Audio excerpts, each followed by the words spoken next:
السلام علیکم۔ آج آپ کے لیے بہت ہی خاص سٹوری لے گئی ہے جس کو ہم قسط وائز آگے لے کے چلیں گے۔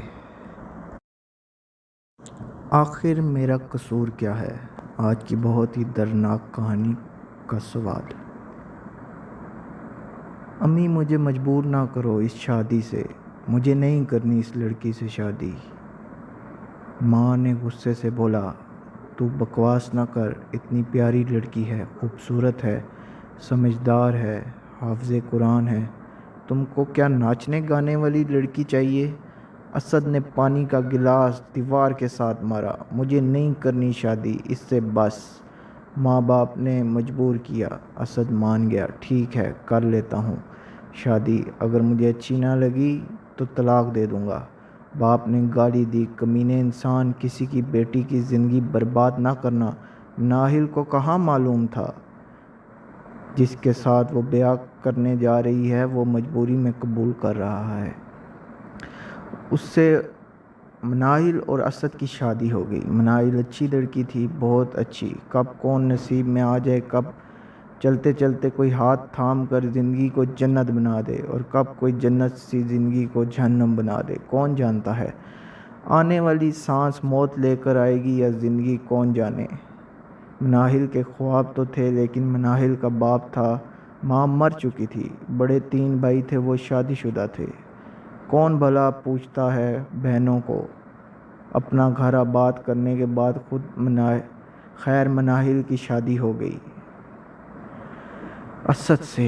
پہلی رات تھی، مناہل بہت رو رہی تھی، اسد پاس بیٹھا موبائل میں مصروف تھا۔ پہلی رات، پہلی ملاقات، مناہل کو اپنی ماں کی یاد ستا رہی تھی۔ آج ماں زندہ ہوتی تو اس کے سینے سے لگ کے الوداع کرتی۔ ماں کے بنا بیٹیاں خود کو اکیلا محسوس کرتی ہیں۔ اسد نے مناہل کی طرف دیکھا، آنکھیں سرخ تھی رو رو کر، بے بس سی تھی، اداسی تھی چہرے پہ۔ اسد کو مناہل پہلے ہی پسند نہیں تھی۔ مناہل کی طرف دیکھتے ہوئے بولا، اب کیوں رو رہی ہے؟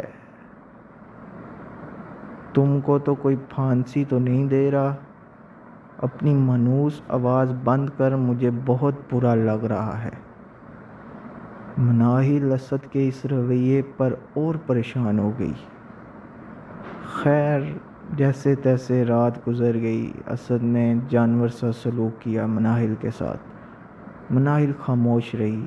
لڑکیاں بہت عجیب ہوتی ہیں، بہت کچھ سہتی ہیں، بھوک، تانے، غریبی، پھر بھی خوش رہتی ہیں۔ اسد دوسرے شہر میں ایک کپڑے کی فیکٹری میں کام کیا کرتا تھا۔ فیکٹری والوں نے ایک روم دیا تھا فیملی کے لیے اسد کو۔ اسد کچھ مہینے بعد مناہل کو اپنے ساتھ لے گیا۔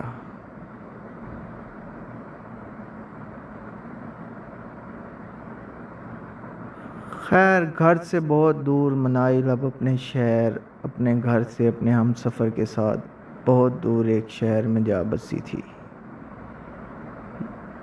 ایک محلہ جو بہت عجیب سا تھا۔ یہاں لوگ اپنے کام سے کام رکھتے تھے، کوئی مر رہا ہے یا جی رہا ہے، کسی کو کسی سے کوئی مطلب نہیں تھا۔